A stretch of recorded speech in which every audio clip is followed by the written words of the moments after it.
Welcome back to CEO Money. I'm Michael Yorba, your host. Thanks for joining. All right, Meridith Elliott Powell, President, MotionFirst, valuespeaker.com. Meridith, welcome to the show. Thank you. I'm excited to be here. I'm glad you're here. All right. You were voted one of the top 15 business growth experts to watch by Currency Fair and one of the top 100 sales experts to follow by LinkedIn. That's pretty hard to get. Let me back up, give our audience a well-rounded view of yourself, and then let's get into some of the talking points we had for today, like, changes in today's economy and how you're working with your companies. Sounds great. Well, I am, in essence, a business growth expert, which is pretty much in a nutshell describes that I work with organizations from small to large, helping leaders, professionals, and frontline personnel understand the strategies, the techniques, the things they need to know to ensure their organization grows no matter what this economy does. And lucky for me, this economy keeps shifting and changing and rapidly moving. So I have a lot of work to do. You've written a couple of books too. Yes. Yeah, I have. I've actually got another one coming out this spring. But my two most popular are, one is Winning in the Trust and Value Economy, which is the strategies that you need to succeed no matter what the economy does. And the other is Own It, Redefining Responsibility. And that's all about building cultures of employee engagement. But there's also a section written for the employee that says it's your life, it's your career, buck up, take charge of it. I love that. I love that. All right. You are right in the middle of all the changes that are going on. And I wanted to get, life according to, to Meridith, how you see the changes in today's economy impacting business and success and how you deal with those changes. That is a very big question. And I'm going to start with a pretty simple answer to it. And that is to give you the biggest piece of advice that I am giving my clients today. And the biggest piece of advice that I'm giving to deal with everything that's going on. Because what you need to understand is we are now living in an economy where the majority of things that can impact your success are outside of your control. You don't control competition. You don't control interest rates. You don't control the customers. There's so much going on that could impact your ability to succeed that you don't have the ability to control it. So one, you've got to be radically focused. You've got to know what you're offering, what your goals are, and be incredibly focused on those, while at the same time being incredibly flexible to change. And I'll give you a great example. I was getting ready to hit the stage to do a speaking engagement the other day, and I was watching the news in the morning, and they were talking about that new suit that's coming out for people who are paralyzed, and it's about to get its FDA and be approved so that people can wear this suit and be able to move. And I was thinking to myself, what does that mean for the wheelchair industry? If this gets approved by the FDA, their world is about to get Ubered. And so for every single one of us, we need to be radically focused on what we're doing, taking incredibly good care of our customers, paying attention to what's working in our business, what isn't working in our business. But if you own that business, if you're a leader, you better be paying attention on a consistent basis as to what's happening outside of your business. Because if you see it coming, it's an opportunity. If you don't see it coming, it's a threat. I get it. What about the trends that you see coming for 2018? The trends that I see coming for 2018 are the fact that, number one, customers are going to continue to go online, and online is going to continue to be more and more of a presence. So no matter if you're the mom and pop down the street or your big corporation, you better be really looking at your online presence. And I don't mean your website. I mean, what are the things that you're doing in social media to really be attracting people to you? What are you doing to get above the white noise? I think the research now tells us that 90% of people Google before they do anything. It's just becoming a habit with us. The other trend, another trend that I see is sort of the antithesis of that, is customer experience, connection, human interaction is really coming back into fashion. It's the thing that the customer is paying for and what they're willing to pay for. So you need to be putting your time and your effort into be really attracting top talent and creating an amazing customer experience. Speaking of top talent, the war on talent is back. I mean, we've got unemployment numbers really going down, a lot of job opportunities out there, and your greatest competitive advantage right now is the team you've got around you, but it's going to be harder and harder to hold on to them. Now, you had brought up, the customer experience and being more in touch with them. I wanted to find out, let's say that we're talking about the social media side of our business.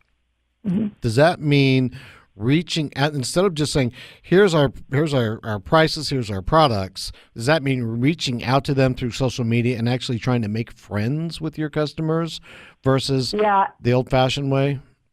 Yeah, I always think of social media as just really networking and customer engagement that just happens to be online. Mm-hmm. Somehow, for some reason, when we go online, we lose all the manners our parents taught us.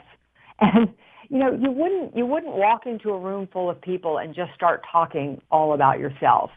And so you need to treat social media the same way. I tell my clients to use a 70-30 rule. 70% of the posting and the interaction that you do should be about other people, right, your customers, your people, your referral network, whomever you're trying to engage. It should be something that's value add to them, and 30% should be about you. Give me an example on a value add to one of your customers.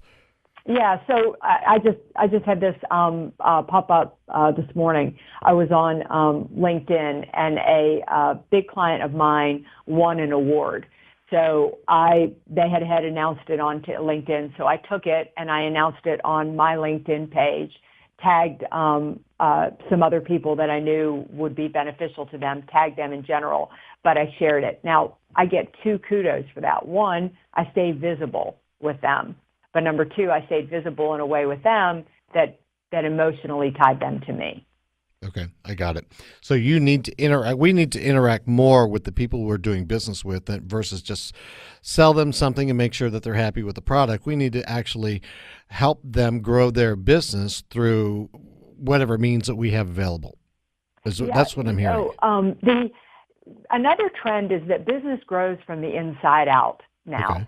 The best way I can simplify sales for a business owner is, rather than cloud your mind trying like crazy to go out there and get new customers, back up and do an amazing job of taking care of the existing customers that you've got.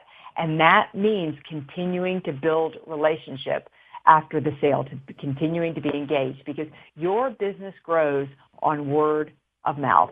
We've become a distrustful society. Nobody believes that Paris Hilton actually eats that cheeseburger.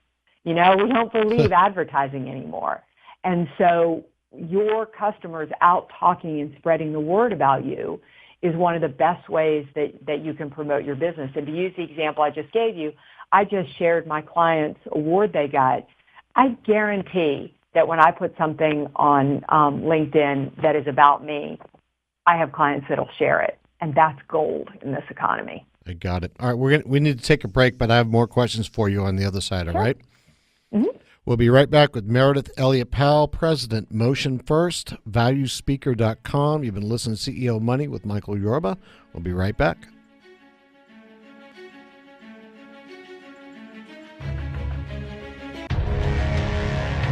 Welcome back to CEO Money. I'm Michael Yorba with Meridith Elliott Powell. She is the president of MotionFirst, valuespeaker.com. All right, Meridith, when we left off, we were talking about these challenges that business owners face now and dealing with them, how to relate to their customers. In other words, be more in tune with your customers and put them first. Take it from there. What else would you tell people about the challenges facing them now? I think that the first thing that people need to realize when it comes to the customer, and see one of the biggest mistakes that I see business owners make, is that we try to be all things to all people. And you really need to, there's never been a time that it's been more important to understand who your customer is, because you can't make everybody happy. And so you've got to understand that every customer you interact with is going to go out that door and talk about you. They're either going to say positive things, or they're going to say negative things, or they're going to say nothing at all. And we don't want them saying nothing, and we don't want them saying negative. So you're better off by really trying to attract your type of customer. And the best way to understand who your customer is to look at your best customers right now. Simply make a list of 8 to 10 people you like, people you enjoy working with, people who pay you. And if you do that, you'll start to notice trends, and you'll start to notice themes about them. And that's your customer avatar. And if you build a business to attract that type of customer, then you're gonna be much happier. You're gonna be less stressed, but your business is gonna grow faster. I'll give you a quick example of that. Is that Amazon was a great example of that. When they started, they were just selling books online. They weren't marketing to me because I wasn't an early adopter of doing that. But what they did was really sold to people who were interested in that, and they made sure it was an amazing experience. And those people went out and sold Amazon. I get it. I've got a client who does just that. He's got a great content. All right. That really resonated with me, and it really hit home. And I think that what you just brought onto the show is something that everybody kind of knows, but it doesn't. They don't practice it. They don't realize they should be practicing it until you bring it out like you did. Thanks for that one. Let me move on for a second here. All right. As business grows and you grow your businesses, you're trying to reach broader spectrums of people, the influencers. Walk me through how organizations and leaders can utilize that process to their benefit, rather than just doing one email at a time, or one post at a time. You know what I mean? Yeah. And this, there are, I want to back up 1 second and just say that I feel like most people are listening to new ideas, but we're so used to our old habits that we go back and we do things the way we've always done them. It's why we know we should be niched into a customer, but, it's worked in the past. I've attracted everybody. It's not a big deal right now. And it's the same with influencers, and one email at a time and making one sales call. You've got to understand that in this economy, the best way to tap into influencers, the best way to begin to build a business is getting above that white noise. And you need to become the expert, the go-to person, the resource in your field. That means that if I am walking down the street in Smithfield, Illinois, and I say, which business consultant should I go to? Which, who should I hire to fix my computer? Whatever your business is, your name needs to be rolling off people's tongues. And the only way it's going to roll off people's tongues isn't certainly having coffee with people or shooting an email is nice, but it's not the same as increasing your profile on LinkedIn, providing really value-add blogs and articles, either online or in industry magazines, whether you do a little bit of speaking for a living to position yourself that way. But with business owners, we need to begin to think, what are our customers asking and what information are they looking for? And where and how am I providing it consistently so that I'm owning my space? Well put. Look, you're an award-winning author and a speaker, and I'd like to know, what are you focusing on for 2018, and what changes are coming in your business? What a great question, because I have just really been looking at that, because one of the biggest questions I ask myself pretty much every day is, what's going on with my customers and how are they changing? and what's going on in my industry and with my competition. And as I looked at that going into 2018, a couple of things popped up, and that's where I'm focused. Number one is that it's definitely time for a new book.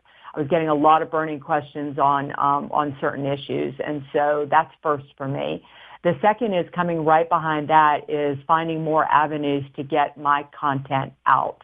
So I'm doing a lot in the online space right now, not restricting myself so much to always having to interact from a speaking perspective in person. So it's everything for me taking my content and putting it into the traditional online course, but it's more of I'm doing a lot more just free webinars here and there, those types of things, trying to offer my content in a lot of different ways.